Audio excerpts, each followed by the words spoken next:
is my rifle. There are many like it, but this one is mine. My rifle is my best friend. It is my life. I must master it as I must master my life. Without me, my rifle is useless. Without my rifle, I am useless. I must fire my rifle true. I must shoot straighter than my enemy who is trying to kill me. I must shoot him before he shoots me. I will. Before God, I swear this creed. My rifle and myself are defenders of my country. We are the masters of our enemy. We are the saviors of my life. So be it, until there is no enemy, but peace. Amen. Hi everybody, it's time to talk about a subject I have direct personal experience with, small arms. I learned to shoot when I was 5, and I've been hunting big game for 30 years. I'm not an avid hunter, but I've been doing it for several decades. But anyway, in my earlier commentaries, I was recording in a different room, and behind me you could see a gun rack. And some of the guys in one of the forums, their response was like, "Holy cow!"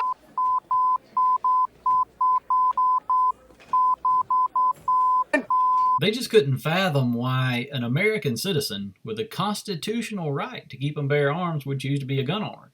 They thought owning a gun made me stranger than a space alien, thereby establishing themselves as the authority on weapon comparisons. You know how to use one of those? Yeah, you pull the trigger. A little bit more to it than that. Anyway, this is not a political discussion. For the record, I support common sense gun laws such as background checks and licensing. I've been through the process myself. In my area, you don't really have to, but I felt like it was just a good idea. So I've done that myself. I'm licensed, and I'd probably support a limit on ammo capacity as well. Anyway, some people might wonder, well, how does hunting relate to the military? Well, it has a lot of similarities to some of the things snipers do. For instance, you have to know how to shoot. You have to know how to sneak around. You have to know something about camouflage. You have to know how to track things through the woods. You have to know how to navigate in the wilderness, things like that.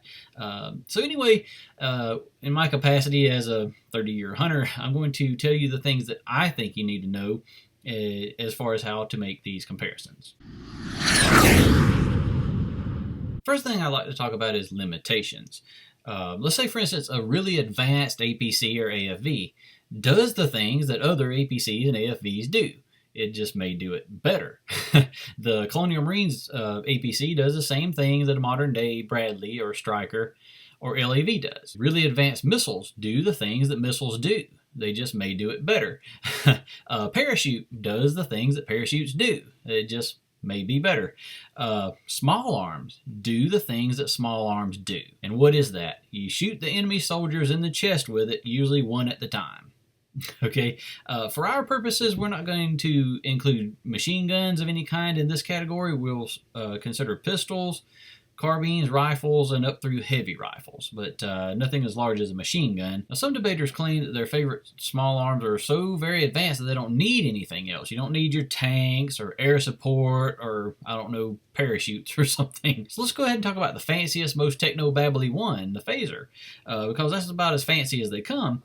Well, we saw in the episode Arena that they're no replacement for a mortar. And we saw in the Siege of AR-558 that they're no replacement for a machine gun because they had like 40 of them defending the mouth of the cave, and the Jem'Hadar made it through with an infantry charge. A single modern-day machine gun could have defended that cave from that kind of attack. And with 2, it'd be easy. So they're no replacement for a machine gun. In the Menagerie, we saw that they're no replacement for artillery or other heavy weapons.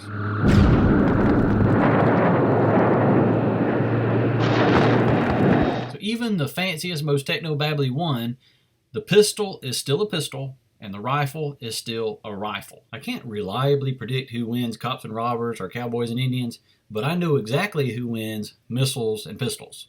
All right, but a missile can't do the job of a pistol. They have different roles, and everything serves its particular role. So how we're going to approach it is how well it serves that role. The role of small arms. So let's talk a little bit about aiming. For a target, I found that my daughter's sit and spin is about the size of my torso, and one of these holes here is about the size of a man's heart. But you don't shoot the man, you shoot vital organs, or bear or whatever you're shooting at, and I propped it up against what else? The broadside of a barn. So let's put you behind the gun and see what it looks like. Just below where I'm sitting, by actual measurement to the sit and spin, is 97.9 feet. So we're talking about 100 feet or about 30 meters. Okay. Now the pistol in question is just my 38 snub nose.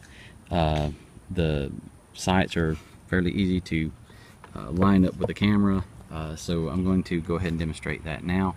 I'm going to try to. Okay. All right. So how you aim a pistol, or how you aim anything with iron sights, you line up the rear sight with the front sight. You line those up with each other so that you're looking directly down the barrel, and then you put the two together on the target. Okay, so that's what we're going to try to do here. It'll take me just a second to get each of them lined up together. Maybe if I cock it, it'll be a little easier. Okay, so I'm looking down the sights. Okay, now you can begin to see the problem that the sights are larger than the target. Okay, I have to move it side to side to find the target. And as we discussed, this is the size of a man's torso, and it covers the entire target. Okay, now this is 30 meters away. Okay, and you can see how it's waving around a little bit. And I actually have it propped on the board here, which helps an awful lot. But so it's waving around about as much as a man's torso. The sights completely cover the torso, so it would be like, it would be very much like covering up the entire man with the sights. Okay, now this is 30 meters.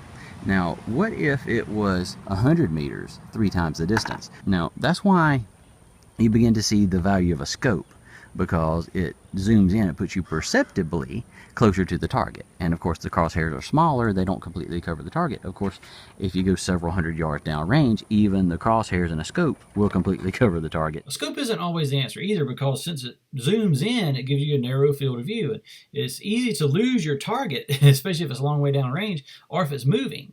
A lot of times, if I'm aiming at a target, I'll have to look over the scope and line the scope up with the target, then drop down and do the actual aiming. Otherwise, if you're just slightly off from where your target is when you throw it to your shoulder, you can't find the target. So if an angry lion is charging you or something, or angry grizzly bear, you do better with iron sights because you can just line them up really quickly. Also, there is a way for non-gun owners and people who are opposed to guns and things to learn a little bit about aiming and all. Get a laser pointer and go through your home and shoot things with it.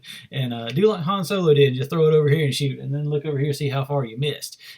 and don't miss and then track to the target. Okay, that's simulating tracers and machine guns. Okay, we're talking about small arms. Just point over here and just with a click try to hit it.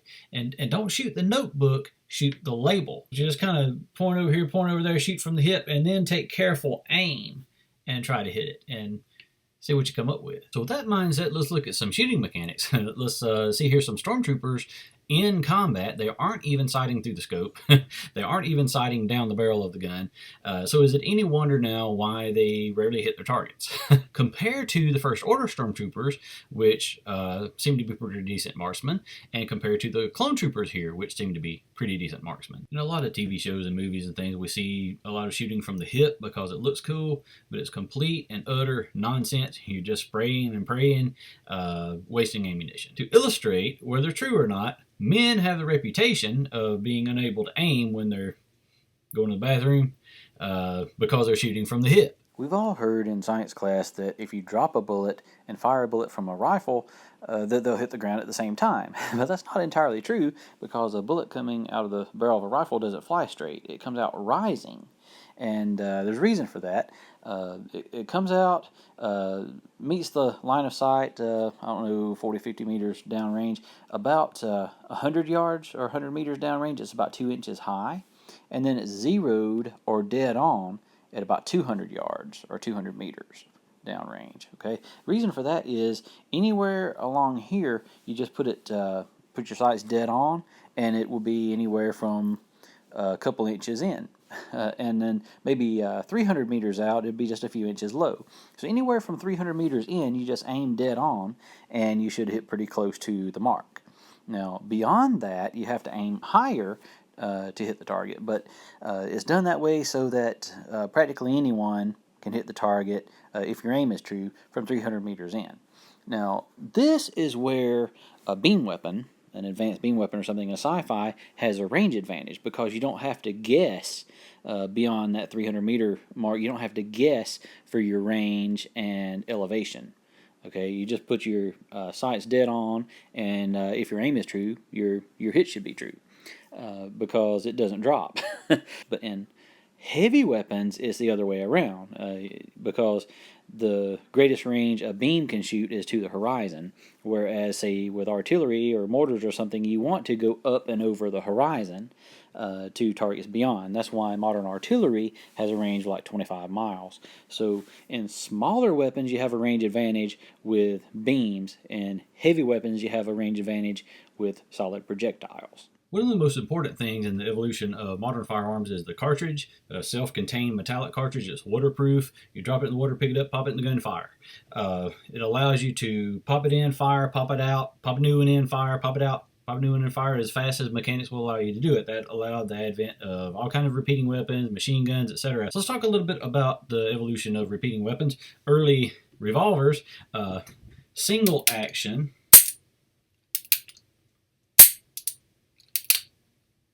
When I just squeeze the trigger, nothing happens. Double action. And of course, pistols now are up to semi-auto and things like that. They usually have a slide that's recoil operated, but I don't have one to show you. Early repeating rifles were lever action. So you can fire this easily from the standing position or from kneeling position, but it's hard to do prone because you hit the ground. So they came up with bolt action. You can fire from standing, kneeling, or prone. Of course, with shotguns, not used too much in combat, but the pump action was more popular. And of course, all of these eventually progressed to semi-automatic, which there seems to be some confusion about. This is a semi-automatic shotgun. It was my maternal grandfather's, and then my dad's, and now it's mine. So it's kind of a family heirloom. But anyway, it loads automatically. This one is recoil operated, which is somewhat unusual these days. It's a Browning. So it was invented in 1900. The barrel kicks back like an artillery gun. Most semi-autos are gas operated. But anyway, semi-auto just allows you to focus on your aim because you don't have to manually chamber the next round. You don't have to pump it or work a lever or bolt. It just mechanically recycles the next round, and you can focus on your own aim. If you are anti-gun and you protest those kind of things, and you want more strict regulations, the thing to focus on is ammo capacity. At the time of this recording, there was recently a nightclub in Orlando, Florida that was shot up. I think the guy had an AR-15 or something. He shot over 100 people. He had a semi-automatic rifle. People say, oh, semi-auto, oh my God. It just means that it cycles the next round for you. It's not a machine gun. You couldn't do it with one of these. This is also semi-auto. It shoots just as fast, but only holds 5 rounds. After 5 rounds, you've got to reload, and at that point, the crowd can rush upon you and bind you and deliver you to justice. The reason he could shoot 100 people was because it holds 30 rounds and had quick change magazines, a clip. And when we talked about machine guns, what makes a machine gun dangerous? The fact that it can sustain fire. You can't rush them when they run out of ammo because they're probably not going to for a while. Same thing with that. With one of these, and I'm an experienced hunter, I couldn't go in and shoot up a nightclub and kill 100 people. So it's not semi-auto that's the thing. What makes those type of weapons dangerous is the high capacity, quick change magazine. And that's why I mentioned before, I would support laws that restrict ammo capacity and things like that.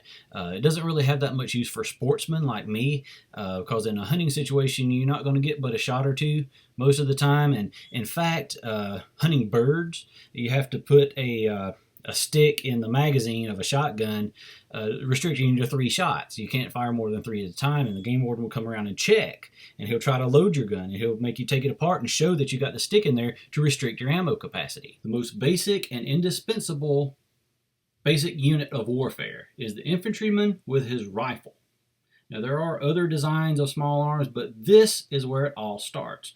The rifle is optimized for downrange accuracy and firepower. It'll really rock your world at distance. Pistols are kind of like karate. They're for defense only. And a lot of people would argue that, but it's very unusual for someone to take their pistol alone into combat, intending to go into combat. Breakout Heavy Weapons have a security detail meet us down there.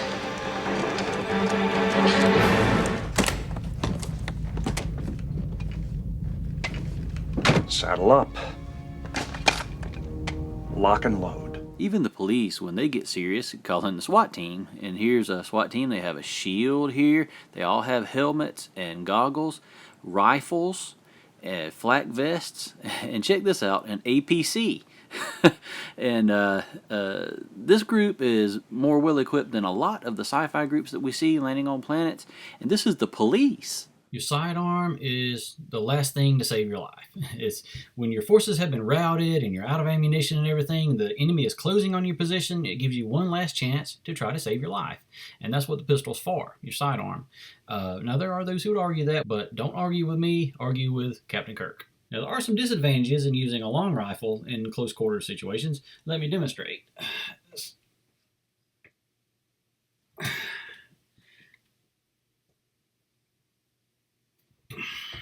So it's hard to maneuver in close quarters. So that's why the thing optimized for close quarters combat indoors and things is the submachine gun, which usually fires a handgun round, and its primary purpose is to fire on full auto and just fill a room with lead. Another compact design, which I don't have to show you, is the carbine, which is more like a rifle than a submachine gun is. It may or may not fire a rifle round. Sometimes the same round as the heavier rifle, but has a shorter barrel and it's lighter and more compact.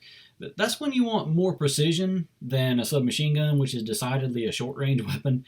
It's a precise instrument, kind of like the long rifle, but doesn't provide the same amount of range. It's not optimized for that. It's more optimized for portability. Now, sometimes we'll see the lines blurred a little bit in sci-fi. This could be a submachine gun, it could be a carbine, it's hard to tell. But usually if it's fired on semi-auto or something like that, I would consider it a carbine, because the submachine gun's primary purpose to exist is full auto fire at close range. Say the stormtroopers, they carry this short weapon that looks like a submachine gun, but I would consider it a carbine because the vast majority of time they fire single shots at the time. And here we have from World War II an M1 Garand and M1 carbine. Even though the names are similar, they fire different cartridges. But the M1 fires a 30-06, which is a bit of overkill, and it's a heavy thing. It doesn't have a clip. It has an internal magazine. Now, it did have these little clip things that allowed you to feed all the rounds in simultaneously just by pushing them in, but you had to load an internal magazine, whereas the 30 carbine, it fired a much smaller cartridge, much less powerful, but it did have a quick change clip. It's being a carbine, it's smaller and less bulky and not nearly as heavy. So neither one of these were quite right. The M1 is a bit of overkill, and it's a bit heavy, bulky to carry around. The M1 carbine wasn't quite powerful enough. So what they really needed was something in between these. So the assault rifle came to be. It fires an intermediate cartridge, which is somewhere between these, and it's light like the carbine and has a quick change clip like the carbine. But firepower-wise, somewhere in between. In this day and age, the assault rifle is kind of the most popular one because it's easily adaptable to the widest variety of situations, and rather than being optimized for this or optimized for that. While it's not a military designation really, just based on my observations, there's also what I call heavy rifles, kind of like the BAR or the Bren, that were meant to be early machine guns, but since they have box magazines instead of being belt fed, I consider them heavy rifles.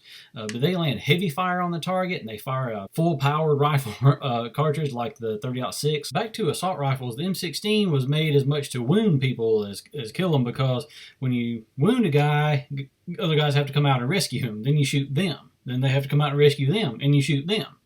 And wounded men are a logistical burden. But when you use something like a BAR, then you're trying to kill him in this life and the next. Let's compare the firepower of some popular handguns like a 38 and a 45 to a 30-06, which we will consider indicative of heavy rifles. What we have here is a ballistic shooting table, and this is going to allow us to place some ballistic gelatin on here. Ballistics gel is basically a block of firm gelatin that simulates soft body tissue. So we're going to shoot the round through here, and it's going to go into here. And it gives us the opportunity to look at how well that bullet performs. So basically, this tells us what the damage of this particular round would be. Good to go. Okay. Let's shoot it, Lauren. You bet.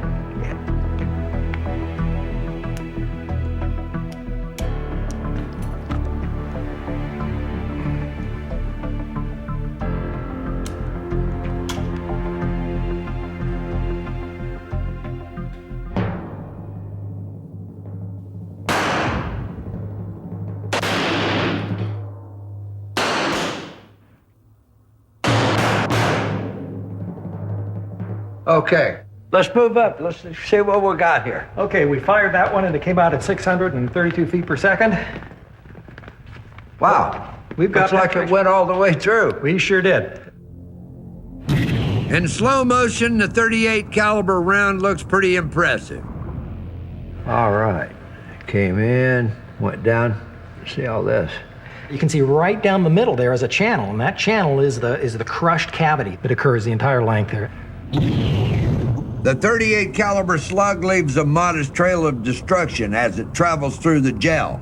But the military figured they needed a little more bang for their buck. Now, let's see what an improvement to Colt 45 is. The gun must have got something right. Some 1.9 million were made and issued during World War II.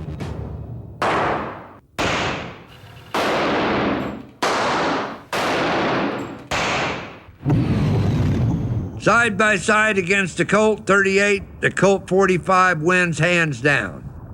And then here you see the 30-06 doing the same thing in slow motion.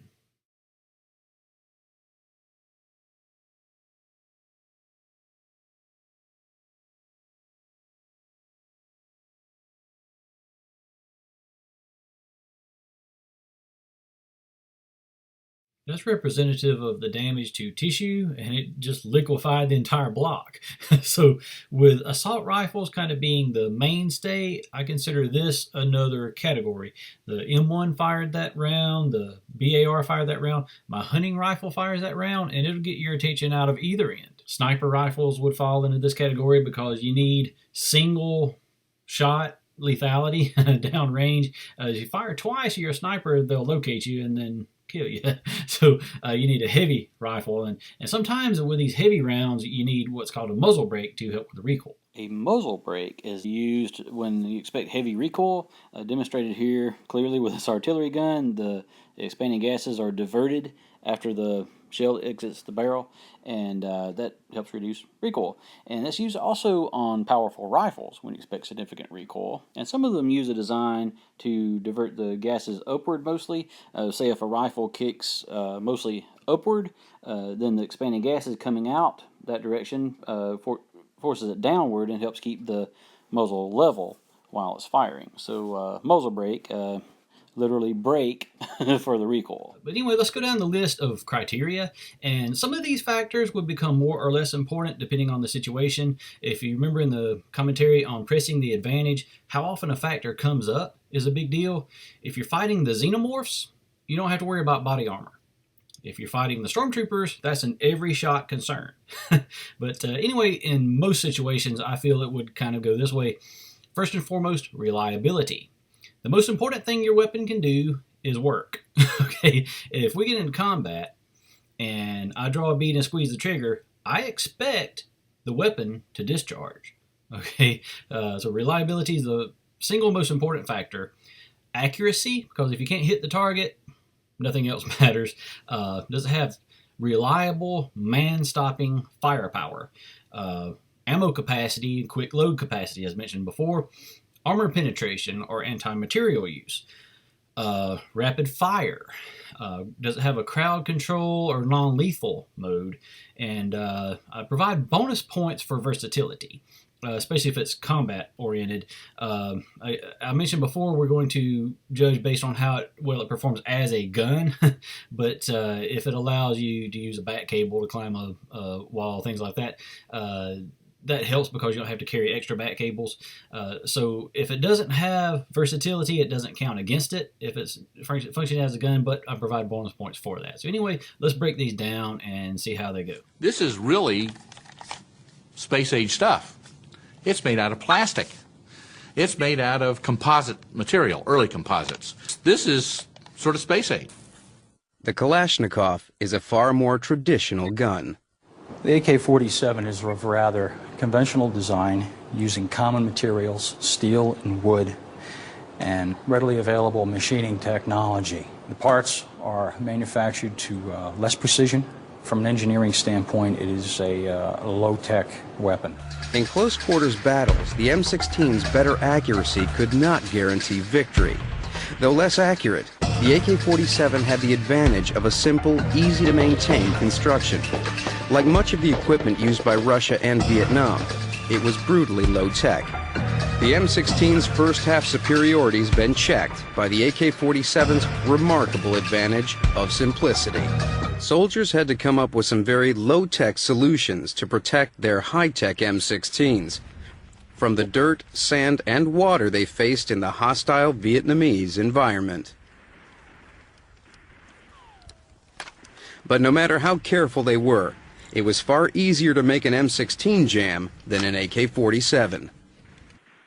The close fit between the M16 assault rifle's parts meant that any dirt or debris that got near the gun would be trouble. We were in Chu Lai area, and I was digging a hole in the sand. Next thing, a tree line opens up on us, and everyone's firing back, and I lunged for my rifle, and when I did, it was somewhat laying like this, enough that I knew it was out of the sand, but when I grabbed it, I covered it with the sand, and as soon as I raised it to my shoulder and I pulled the trigger, all I heard was a click. I'm already panicking at this point. I mean, I'm a Lance Corporal. This is my first real firefight, and the round didn't go off. Sand was no hazard to the AK-47. In fact, it had been part of its original Army trials. I can give you an example of these types of trials. At the very last stage, the prototypes were hung up by ropes and dragged along sand. And after that, without any sort of cleaning, they were fired. In an environment like Vietnam, debris jamming the close-fitting parts of the M16 meant it could never match the loosely built AK-47's stunning reliability. My credo was then, and has remained throughout my career, simple and dependable. Simplicity and fantastic reliability, two more advantages of the AK-47 over the M16. Here we have an example of a decidedly high-tech design versus a decidedly low-tech design. The M16 has a lot of advantages, but the thing jams. So the AK-47, decidedly more low-tech, is generally considered to be a superior weapon because it works. So does this carry over into science fiction? Of course. This is a standard issue Cardassian phase disruptor rifle. It has a 4.7 megajoule power capacity, 3 millisecond recharge, 2 beam settings. How do you know so much about Cardassian weapons? We captured a lot of them during the occupation. It's a good weapon. Solid, simple. You can drag it through the mud and it'll still fire. Now this is an entirely different animal. Federation standard issue. It's a little less powerful, but it's got a lot more options. 16 beam settings, fully autonomous, recharge, multiple target acquisition, gyro stabilized, the works. It's a little more complicated, so it's not as good a field weapon. Too many things can go wrong with it. Here, probably directly inspired by the AK-47 and M16, Kira favors the more simple Cardassian design because it's more reliable. As Scotty said, the more they overthink the plumbing, the easier it is to stop up the drain. So we'll be looking at that. Do different environments and things like that affect the reliability of each weapon? Secondly, accuracy. Now, Modern day weapons can outshoot the average person. I mean, my rifle is way more accurate than I am. If I miss, it's because it's my fault. But it's possible with advanced science fiction technology, some of these weapons may have advanced technology that help your aim. For instance, in that phaser rifle, it has gyro stabilization. Well, that would certainly help with your handshake and everything and help with your aim. So we'll talk about that with each weapon. Does it have advanced technology that helps, and how much is it reliant on the skill of the user? Third is man-stopping firepower. Now, let's talk about a little history. Back in pre-World War I era, the standard sidearm for American forces, I believe it was a .38. And they found that if the opponent was fanatical or something like that, they couldn't reliably put them down with it. So it just didn't have the firepower, so they went to the .45. And it went through World War I, World War II, Korea, and Vietnam, and into the mid-'80s as the standard sidearm, and developed a reputation as a man-stopper. And you put a round in the guy's chest, he's going down. Eventually they got away from that and went to the 9mm because it holds more rounds, and police typically use that as well. And we've all heard stories about how people strung out on drugs and stuff, they shoot them with a 9mm, they continue to advance. It's not because they're strung out on drugs, it's because the 9mm is about like the .38 and it just doesn't have reliable man-stopping firepower, whereas the .45, the model 1911, did. So now with advanced sci-fi weapons, that's not usually a problem, but you're not always taking on humans. Sometimes it's, say, the Wraith from Stargate Atlantis, you put 20 rounds in them, they get back up and come after you. It might be a Terminator or a cyborg or something like that, or it might be a creature or something like that. It's really, the size of a building. So does it have reliable stopping firepower for things like that? In the sci-fi environment, that becomes more important. We talked about ammo capacity and quick load ability. It makes a fundamental difference. That's what makes the difference between an assault rifle and a hunting rifle or something like that. It's not whether or not it's semi-auto. How long can you sustain fire, and when you run out, how quickly can you get back busy with it? Armor penetration is obviously a big deal, but how often it comes up is a major factor in that. So it depends on the opponent, which is why I have it a little farther down the list. It would become more important if you're taking on opponents that use it all the time. It doesn't always come up. And obviously anti-material use isn't something that modern day small arms are used for, but in the sci-fi environment, you may not be taking on humans or humanoids. It may be robots. And even with my 30-06, I probably couldn't take out a single super battle droid. I sense you want to destroy me. You would not be the first. 9 have died trying. I can see that. You seem to have run into a few dents. Or a Cylon or something like that. It's made of metal. So anti-material use, being able to take out metal robots and things like that, becomes more important. So we'll consider that as well, separately from armor penetration. Rapid fire is certainly useful, but you may be surprised that it's this far down the list. Well, you may be surprised to know that the standard issue German rifle through the end of World War II was bolt action. What? Huh?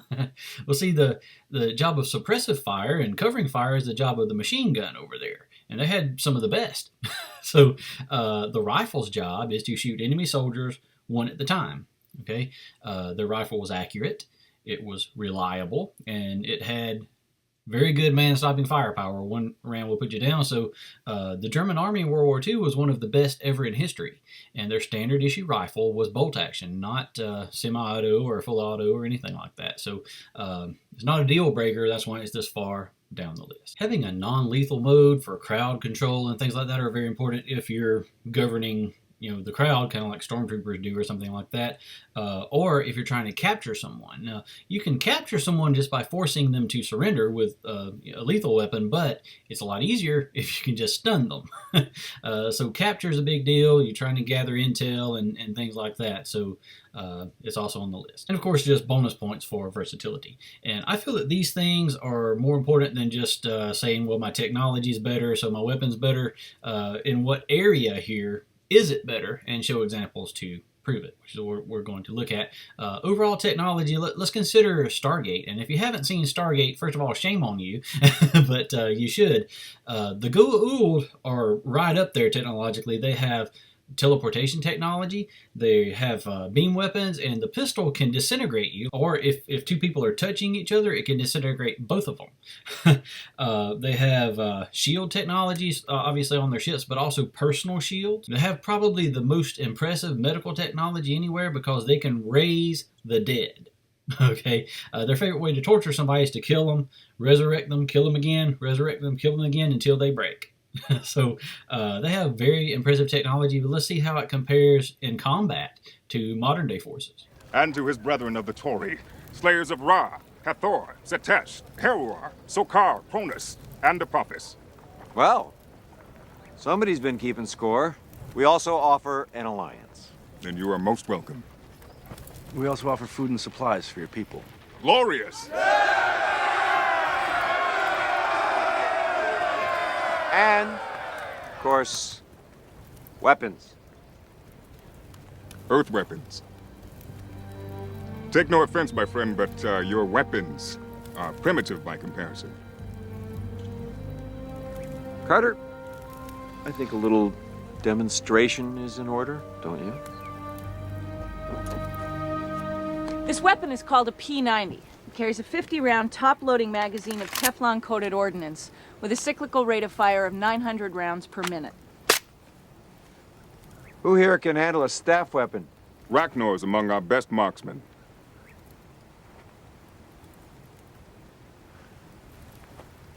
Carter, that target, what, 60, 70 yards down? Give or take, sir. Fire away, son.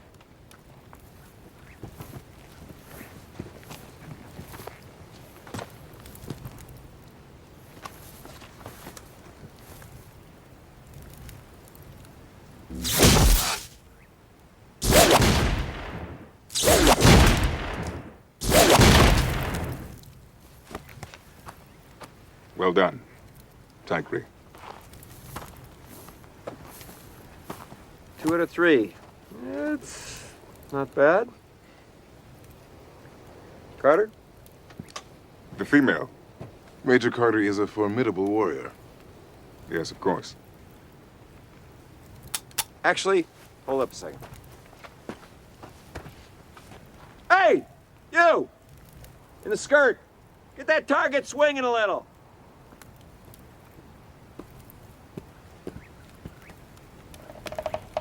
A little more!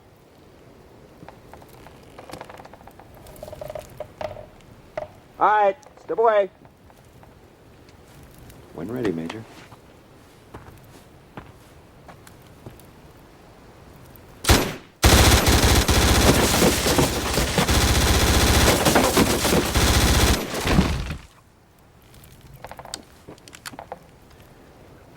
Major, demonstrate the weapon on single shot.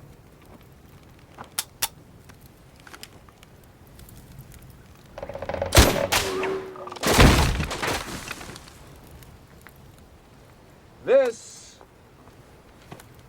is a weapon of terror. It's made to intimidate the enemy. This is a weapon of war. It's made to kill your enemy. And it's capable of doing so effectively at 5 times the range I just demonstrated. We've used it to win about every skirmish we've had with the Goa'uld and the Jaffa who served them. Those of you who have gone up against us and survived, and you know who you are, you know what I'm talking about. We accept your gifts with gratitude and humility.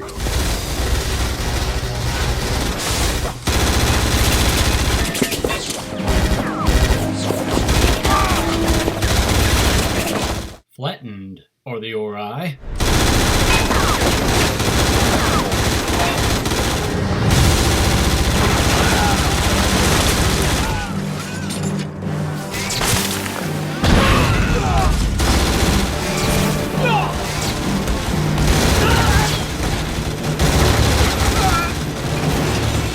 Of course, our guys had the only weapons that worked consistently against the replicators.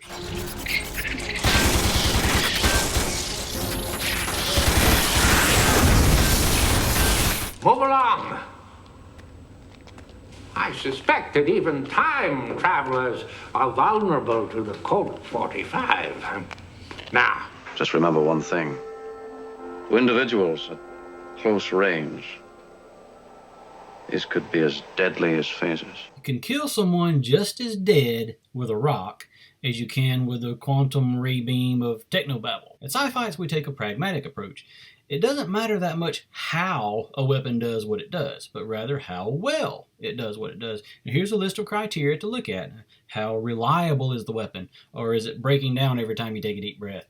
Or how much ammo does it hold? Or you have to reload it every few seconds? Anyway, in part 2, we're going to apply these principles to our favorite weapons in science fiction. So I'll see you there.